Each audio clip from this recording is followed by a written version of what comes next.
say in 13 words what he said in 33 words.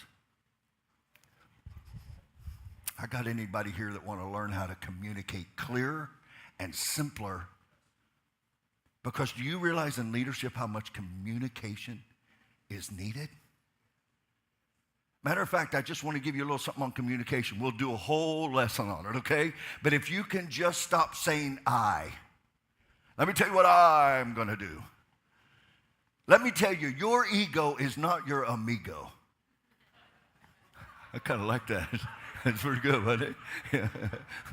Sounds like a rap song. I kind of like that, man. Woo. But if you want to unravel what I'm talking about tonight, I want you to get it. I want you to invest in yourself. You know how hard it was for me to buy a book? Matter of fact, I was so spiritual that I told a mentor of mine, well, the only thing I read is the Bible. He goes, okay. He never argued with me. But I will never forget the first book I opened and I began to read. And how much it changed me. So how do you stop self-defeating behaviors? Have you ever seen somebody in sports? They're on their way. They get multi-millions dollars worth of contracts. And the next thing you know, they blow up. Have you ever seen somebody in music that, man, they just have everything going for them, and the next thing you know, they blow up? Have you ever seen somebody in business that they just have it all together? They just have really like everything they touch turns to gold. Have you ever seen them just blow up? Have you ever seen somebody in the ministry that just, man, God's blowing it up, and the next thing you know, they're blew up? There's a couple of reasons why that happens. If you're taking notes, please write these down. Number one is many times people don't believe they deserve the success they're having. They don't feel worthy of their success. So they absolutely self-sabotage so they can destroy the thing they're most afraid of. The vision of what they're becoming, they get so overwhelmed that they start doing defeating things. It may be an addiction. It may be an attention. It may be an affair. I don't know. But can I tell you, out of all the leaders that I've been able to be around that are really high performers, can I tell you what they are? They are men who are really working on their marriages. They're working on themselves, and they're working on raising really great kids. It's not just one-sided. Because how many of you know you can build on a ladder only to find out later that you have your ladder leaning across to the wrong building? I was talking with a friend of mine today that I mentor, and he said, I got to shoot videos. Can you give me some great ideas? I go, I don't know, but here's one I like. People are not tired because of hard work. They're tired because of meaningless work. What is my work doing in my life? The second thing is they think they're bigger than everything. The rules don't apply to me. I got it all together. It always kind of concerns me when I'm around a leader and they just think too highly of themselves. They're too confident. They're too confident they got it all under control. I'm going, uh-oh, if the rules don't apply, if you have no boundaries, if you have no virtues, if you have no values, if you don't have something inside of you that connects you and anchors you, Humpty Dumpty had a great fall. And all the king's horses and all the king's men put Humpty Dumpty back together again. A lot of you don't know that I restore a lot of pastors who have fallen. And I'm going to be very transparent with you in my leadership. I am stopping it. I cannot take the emotional weight, and I can't drag it into my home because I am not one of these guys that can look at it and just let it sit there. I take it on. You got to know you. You got to know what you can emotionally take. You've got to know what you spiritually can take. You got to know what you have bandwidth to take on. You have to put margins in your life. And can I just tell you, ladies and gentlemen, everything else in my life is exploding right now, and I don't have time for a distraction. Plus, I don't have time for somebody that wants to defend their mistake instead of repent from their mistake. So why do people fail? Are you ready? I'm probably not going to get through them all, so you're going to have to get the book. How is that? By the way, leaders are readers. If I were to give you a $90,000 Mercedes right now and say, drive off with it, how many of you go, yeah? But that Mercedes is going to erode. It's going to crumble. But what you learn in a book, you can take into eternity with you. And here's what I'm finding. I started with a lot of my friends, truthfully, 30 years ago, and I've lost a lot of them on the road to success because failure takes them out. Broken focus, pleasure instead of productivity, having to be right instead of getting wisdom. But of those that are still on the road with me, you can't believe how they pour into my life. We mine each other's mind. I go mining. Why do I ask questions? Because at this stage in my life, I got way more questions than I've got answers. I know what I know, but what I know keeps me from knowing what I need to know. Number one, why do people fail? I call it same page people. You put yourself around people that are not like-minded, not like-hearted. They're not going in the same direction. They're not going to the same place. Now, I got to talk to you for a second. Can I get some glasses, baby? Can I tell you, I need to talk to you for just a second. You need to write this down because it's so important. Some of you get so offended because people don't feel comfortable around you. And you need to hear this right now. Dysfunctional people do not feel comfortable around functional people. And functional people do not feel comfortable around dysfunctional people. What makes people feel comfortable that are dysfunctional? Thank you, gorgeous. What makes them feel comfortable? I'm glad you asked. Thank you for asking. When I love them unconditionally. I love them. I believe in them, but I let them incubate. When you show your 10 by 20 dream to a 2 by 5 mentality, it's going to be hard. When you're building a 15,000 square foot foundation and everybody else around you is trying to get you to live your life in a 2,000 square foot foundation, it don't work. And you can't build a 15,000 square foot house on a 2,000 square foot mentality. Are you growing? We're going to talk about relationships. Do you know how to communicate to people? Do you know how to let other people win? Do you know how in your life to let other people not steal their ego food? We got to talk about this in the future. So when you're around people that are negative, I asked my wife to write something down for me today because here's just a little observation I notice about leaders. Leaders glance at what other people gaze at. I'm amazed at what people come to me and want me to look at for a long time. I'm going, that's got about 2 seconds in my frame because I'm over here. That's why around here in our leadership, we beg people, ask, don't tell. Well, let me tell you what you should do.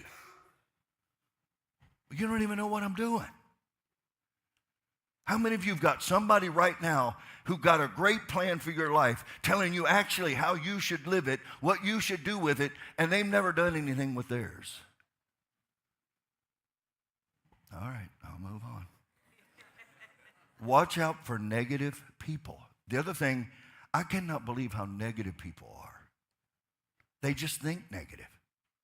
Oh, it won't work out. Oh, Do you know how many people think in excuses and reasons? Well, I would have gotten in the pool, but there was nobody there. Don't you want some friends that if you've got a challenge, and by the way, we've all got a challenge. We've all got a challenge in this room. Don't you want some people that will come up under you and go, I may not have all the answers, but I'm going to tell you right now, you're not going alone. And together we are going to find this out. That's called leadership. Do you know what a real friend is? It's somebody that when everybody else is walking out, they're walking in. What are we going to do? How are we going to solve this? Getting around people that they don't know how to solve problems. They have unbelief. They have faulty thinking. They take on negative values. They hang with the wrong people. I just want to encourage you in 2024, don't let this be what happens in your and my life. Let's move out of it. So when you get around people, here are 4 questions I want you to ask. Number 1, can they see my gift? Can they see my gift? Can they see my gift? If you don't know your gift, if you don't have the right people in your life, I promise you they're not going to see your gift. And most of us are trying to do something here, and we're right about it, when we should be doing something here. I mean, I joke about it and I laugh about it. My wife spoke that night. It was incredible. Now she speaks. She also asked her to write an email for me, and she goes, you know, I don't write, only to find out later she had written poetry. She wrote the email for me, and I had to pull off the road because tears were streaming down my face, the emotion. She now has written 16 books. By the way, I got a question for you. Can I ask you a question? I'm in the wrong room. Can I ask you a question? Are you helping the people around you get better? If you want hard work, build somebody up instead of tearing somebody down. If you want your life to matter, see their gift. The second thing is, do they want my success? Do they want me to win? How many people in your life right now want you to win? I have people in this room. I know you want to win, but here's what I love. I've got people in this room that want to see other people win. Oh, I hope they win. I hope they win. I think this is one of the greatest gifts of being a parent. Because no matter what they go through, how many of you know whatever you've gone through is not where you're going to? It's something you went through, but it's not who you are. Don't label yourself. Start seeing yourself completely and totally different. By the way, how many of you already this year are planning that you will be more generous this year than you've ever been, that you'll be able to give what you made last year? See, if you're not releasing your faith in that, you don't know how successful you can really be. And I'm not only talking about money. I'm talking about in your relationships. I'm talking about in the things that really matter most. Number 3, will they help me? Not just can they see me, but will they help me? Man, I would hate to think where I would be in my life without the help of other people. I need people in my life. I need people. Matter of fact, this is not a relationship seminar, but we're going to do one next month, Gay and I. But can I tell you, if you'll give me the freedom, I'll tell you this, okay? Will you give me the freedom? Here's what the word says. God made man, and then he realized. How would you like to be God going, uh-oh? He says it's not wise for man to be alone. You leave me alone very little time, I'm telling you, it's amazing what I'll do. I'm telling you right now, you just got to realize you need help. You need a brother. You need somebody in your life that can help you stay on the right road, that will help you because they love you. Number 4, boy, this is so big. Are you ready? Can they handle my success? Can they see my gift? Do they want me to succeed? Will they help me? And can they handle my success? Here's what I've realized about life. A lot of people can deal with failure. They just can't handle success. I've watched people be blessed, and all of a sudden you can't stand to be in the same room with them because they think it was because of them. The more you're blessed, the more you're successful, the more humbler you should become. And by the way, it's a choice. By the way, I just want to ask you a question before I move to the next point. What is success to you? What is success to you? What does it mean to you? How will you know when you're successful? Now, I know those of us that read the Bible, we have a very biblical view of what success is, and we should have that. But I want to ask you, beyond that, how do you know that you're winning? I have friends in my life, in all honesty, they already have 2 yachts and they want another one. They have 3 jets and they want another one. And see, some of you would immediately go, well, they don't need that. It's not my role in life to judge other people what they call success. It's my role in life is to walk beside them to make sure the success does not destroy them. But here's what I can tell you in your life. I can also go take you to Haiti, where we delivered 300,000 meals, and there was a little mama there that success to her is that her children had food and they had antibiotic. So you're getting up somewhere tomorrow and going, what is success? I had a really dear friend of mine, Jack DeBartolo. His brother or uncle owned the San Francisco 49ers. And he looked at me one day. He was the dean of all architects in the United States. He was a dear friend, a dear mentor in my life. And he looked at me and he said, how will you know you're successful? We read off our numbers that year, and it was ridiculous what we had been able to do around the world. And he looked at me. And he said, are you successful? I can still feel it. Oh, shit. He said, are you successful? I said, I don't know. I'm effective, but I don't know if I'm successful. And according to the poverty that you came from, according to the struggle that you came from, according to how far you've had to come to get to where you are, you got to be careful with the measurement.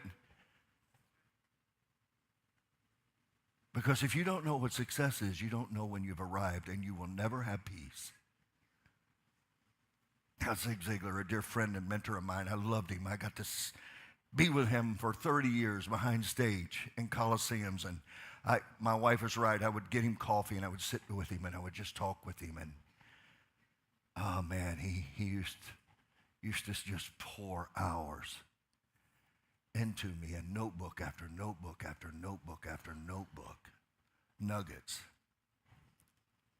Same page people. Number 2, I'm going to give one more, and then you get the book, okay? Or I'll find another time to do it. When you see yourself as a victim, self-defeating. When you continually walk around going, people don't like me, they're picking on me, you don't know what they've done to me. When you hear yourself saying, it's been unfair, and hey, look, listen to me. It probably has been unfair. There probably has been some people that have really hurt you. But you cannot give that kind of power away to somebody else. When you hear yourself blaming others, it was somebody else's fault. It's not my fault.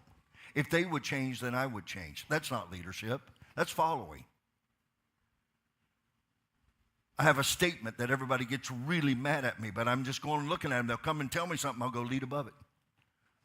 Lead above it. Don't touch it. You don't have to touch it. Just because they said it to you doesn't mean you have to respond to. Lead above it. And whenever you do, make sure you're doing what's in their best interest, not your own. I'm not talking about being a doormat, but I am telling you, if you will lead above it, when we won't take responsibility, when we can't say it's my fault, the buck stops here. We were working in the tsunami, and I will always remember I had about 25 people sitting in a boardroom, and they were fighting each other like you cannot imagine, blaming each other, fault. And I walked in, And I just hit the table finally because they didn't know I was standing there. They were so busy blaming. And when I hit the table, they all looked. And I said, it's my fault. And now that we've established whose fault it is, how are we going to solve it?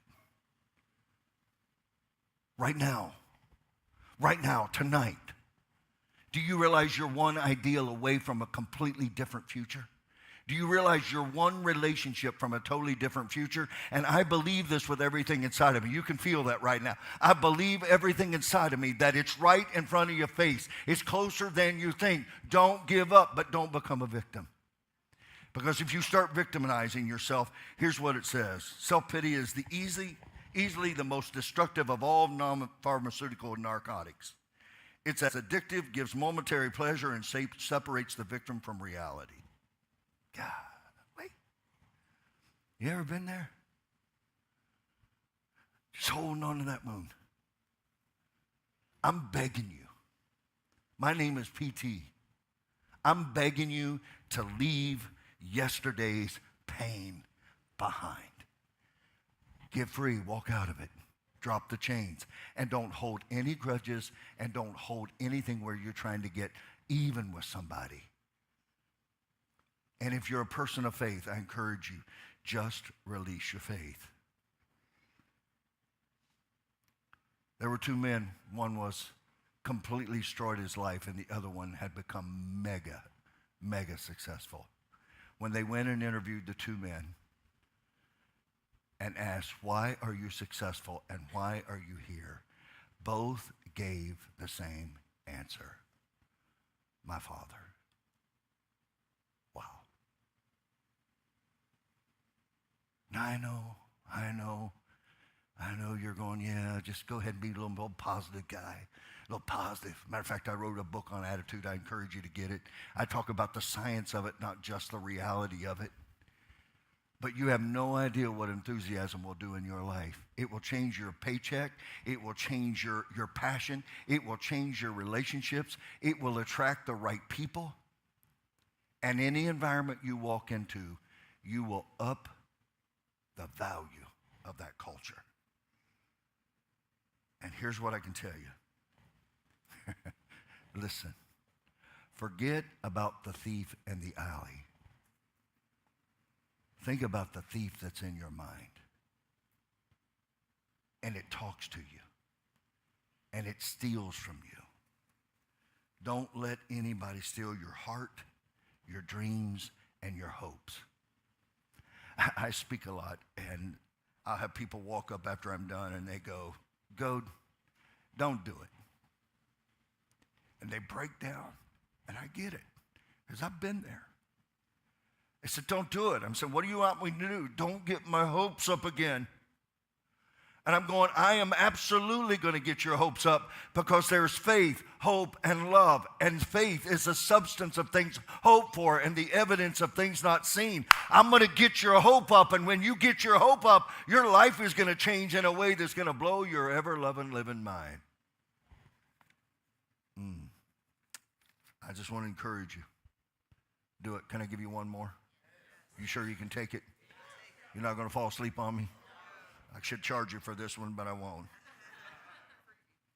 Number 3 is broken focus.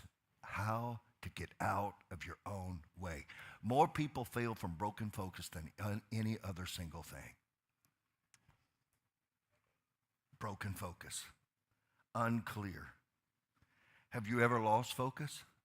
Can I give you a startling statistic? That 58% of the people that go to work every day in America don't know what they're doing and don't know why they're doing it. Leaders, we've got to get better. We have a translation machine here, and this is growing so much in so many different languages. I don't know how many nations are here, but I went to a couple guys today, and I said, guys, I need this translation machine. We had Peruvian, we got Portuguese, we got Cuban, we got Spanish. And I said, I just want you to know why it's important. Now watch this. It's not the what, It's the why. The why is they're never going to hear the message if we don't get this machine out. So eternity is at stake. How many of you know that may change the urgency of the machine being brought out? Zig used to tell the story all the time of, if I ask you to walk across the 2x4 on a 50-story building, how many of you would do it? And everybody would be like, no. He said, but if I told you your family was on the other building and they were going to die if you didn't get them,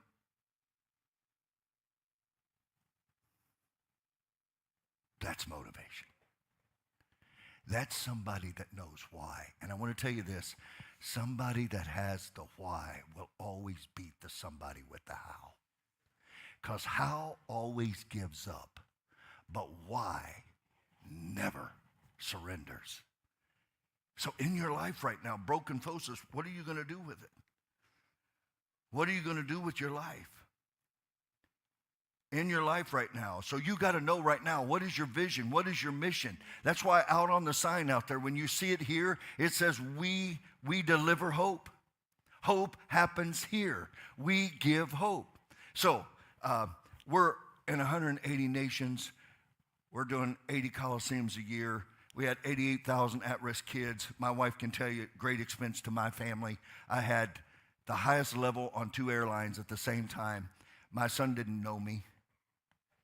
I was saving the world and losing my family.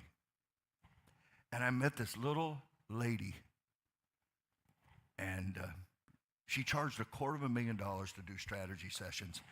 And she looked at me and she said, if you're ready,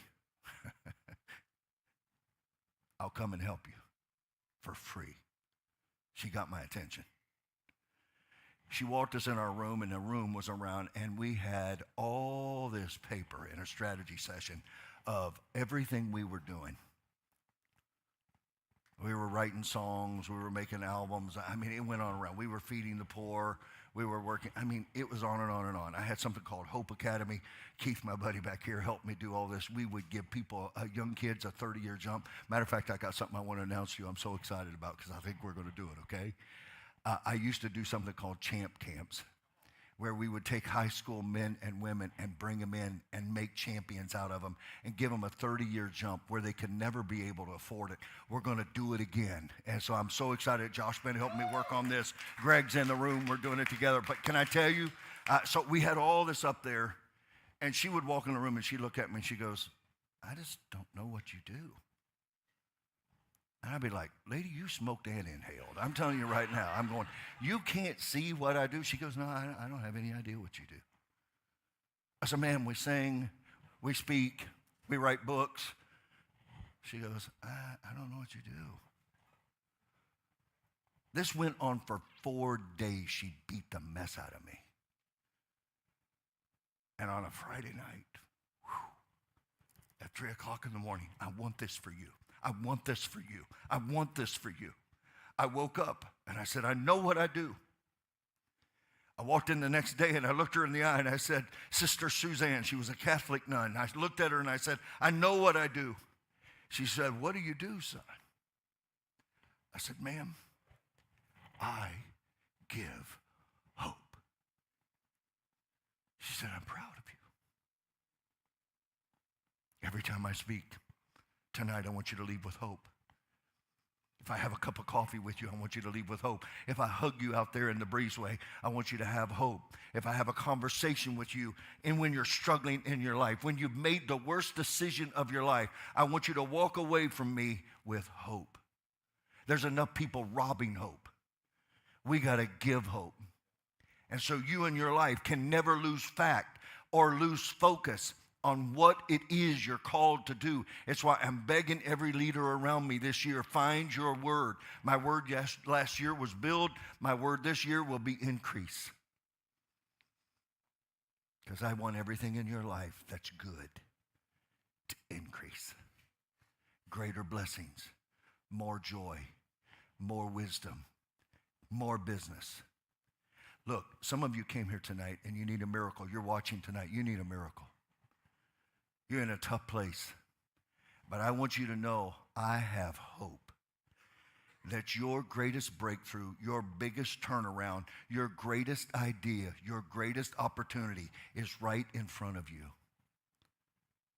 It's tough being around somebody that believes in you because they'll ruffle your feathers. They won't listen to your unbelief.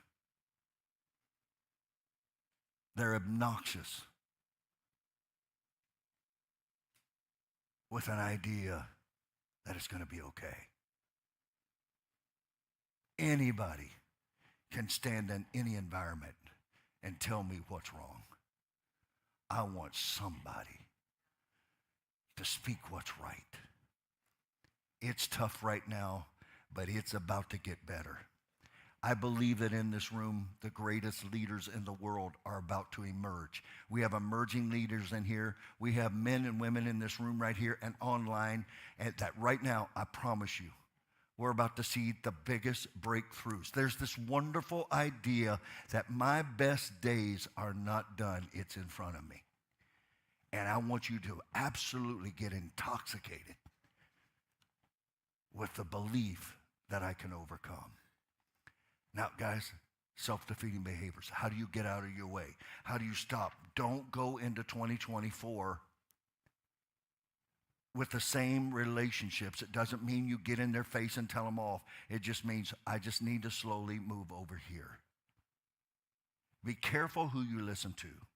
For those of you that are really leading, be careful before you go on stage or you go into a meeting. Between that groom room and here, I protect my mind because the enemy would love to sow a seed to get me unfocused with something that was said or something that was done or some other idea. I feel a lot like Nehemiah. I don't have time to come down. What we're doing is a good thing. Do you believe in your dreams? Do you believe in your mission? Do you believe in 2024? Are you ready? Watch this. Are you ready to stop trying to fix what you broke? And are you ready now to start creating the future that you know you should have? It was a big day in my life when I realized I didn't have to tolerate my life. I could absolutely design my life. I could design every relationship. I could design how my marriage, I could design it. And so every day I'm intentionally going after it. And I love you, and I'm so honored to have you. I hope you had a great time tonight. I could keep going for another 2 hours. I'm not going to do that. But the rest of these truths in this book are so incredible, and they'll change your life. I encourage you to get it, mark it up, write in the side notes, get you some paper. And I encourage you to do two things. I'm going to coach you right now for a minute. Are you ready? I'm going to coach you right now. This will cost you a lot of money. I want you to write, draw a line right down the middle of the page, and I want you to write down, this is what I want. In 2024, this is what I want. Write it down. Habakkuk 2. Write it down so it's clear. On the other side, I want you to write, this is what I don't want. I was in Cabo training a bunch of incredible leaders when a couple that made about $800,000 a year, I was talking to these leaders about, tell me what you don't want. And finally, she raised her hand and she started crying. She said, no disrespect to my husband. Let me tell you, I'm tired and I don't want to fight about money anymore. You thought only people that didn't have any money fought. Let me ask you a question. If you could have the wisdom to bring a solution to what irritates you and concerns you and ruffles you most, what would you do? I'm going to say something to you that's going to alarm you right now, but it's true. The answer is inside of you. We got to draw it out. The definition of insanity is to keep doing what you've always been doing and expecting different results. I was flying somewhere, and I close, and then I'll take some questions if somebody wants to stay. I was flying, and I was watching a documentary on Starbucks in China. When they first opened in China, it was a miserable flop. Matter of fact, one of the things here it causes dysfunctional is when you don't have accurate information. You got to do your homework. So here's what they did. They went in and started looking into China and realizing they were trying to hire all these young kids. But what they realized is when they brought the parents to the business meeting and treated them really well and casted vision with them, they went home and said to their children, you need to work for that company. And now the amount of revenue that they do in China is ridiculous. Where is it right now that you need to do your market research? You need to do your relational research. My job in a lot of people's lives is to walk in and ask them the question that they should have the answer to that they don't. Okay, I'm going to let this sit there for a second, okay? Some of us right now, we've got big dreams, and you need to have big dreams. But I read a book that tells me I need to sit down and count the cost. What is the cost? What is the cost emotionally? What is the cost dollar-wise? What is the cost on my relationships? When we purchased this ranch, I brought my wife and my children out here probably for 3 months because we already were overbooked and overbusy. And I knew I was about to add another level on it, but I wanted my children to know, truthfully, what it was to build something out of the ground. When you have to go down and get dirty and do things you don't want to do. And so let me ask you a question right now. I love you. What is it that you're trying not to do that you need to do that you better get busy doing? If you're too good to go back and start over, then don't expect a reward. Because it's going to be hard work. And the road to success, I promise you, is uphill all the way. And you're going to get discouraged, but just don't give up. Just don't give in. Keep fighting. And I will never forget when we purchased this place, and I went, oh my goodness, I made the biggest mistake. And all the experts showed up. And all my encouraging friends. Do you have really encouraging friends? I have really good friends. And they would come up and go, Jody, you missed it. There ain't nothing out here. And can I tell you, 12 years ago, they were accurate. There was nothing. But I want to tell you, if you've got a dream and you've got a vision and you hear a voice, follow it. Now, let me tell you, I don't believe in being risky, but I believe in educated risk. Do your homework. What is your dream? How many of you right now are working a job right now that you should be in business for yourself? How many of you are in business right now, but you need to be doing something else? I'm not trying to get you confused. I'm just asking you. Asking you. Have you ever met somebody? Oh, I got to shut up. Can I tell you, have you ever met somebody? Oh, I'm sorry. I'm not allowed to say that. Sorry, baby. Have you ever met somebody that gets stuck in the way they've always done it and they can't change? Hey, look. My children, I did not train them how to live in the world I was raised in. I trained them how to live in the world that was coming at them. So it really, every now and then, because how many of you know as a strong leader, I know what to do. Every now and then there would be sandpaper and I would always go, make the mistake. I've made plenty of them. All success is built on failure. It's not personal, it's an event, but you march on through it. I love you. I'm so honored to be here. If you need to leave, please feel free to leave. If anybody's got a question about anything I said, I think we got a microphone and we can do that for a couple minutes. If you got kids and they need to go to sleep, take off. I don't care if there's 2 people here that have a question. I'll answer it for you. Or we'll take an attempt at it, okay? Does anybody have a question? If you don't, I did such a great job. You don't need any questions. Jose, how you doing, buddy? Tim, what did you mean when you said stop saying I? Oh, I'm glad you asked me to clarify that. We've got to move the vision from I to us. I to we. So let me tell you, in my world, I can get up and say, let me tell you what I'm going to do.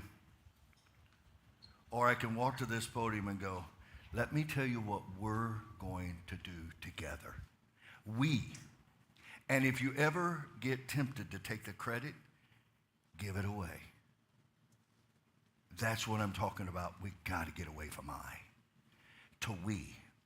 We're going to change the world. We're going to change lives. We're going to make a difference. We together are making an impact that you cannot even imagine. If you can learn how to give credit to other people for all the work you've done, welcome to leadership. Welcome to leadership. Okay, one last question, because I need to get you out of here. No questions? I love it. I don't have any questions either. I love you. Y'all have a great night. Did you enjoy tonight? Okay, I need to count on you for being here next month on Wednesday, the first Wednesday, okay? Bring that and bring some friends. You think it'd be worse than bringing some friends? Bring some friends. We'll pour into them. And if you can, get you a copy of this book. It will change your life.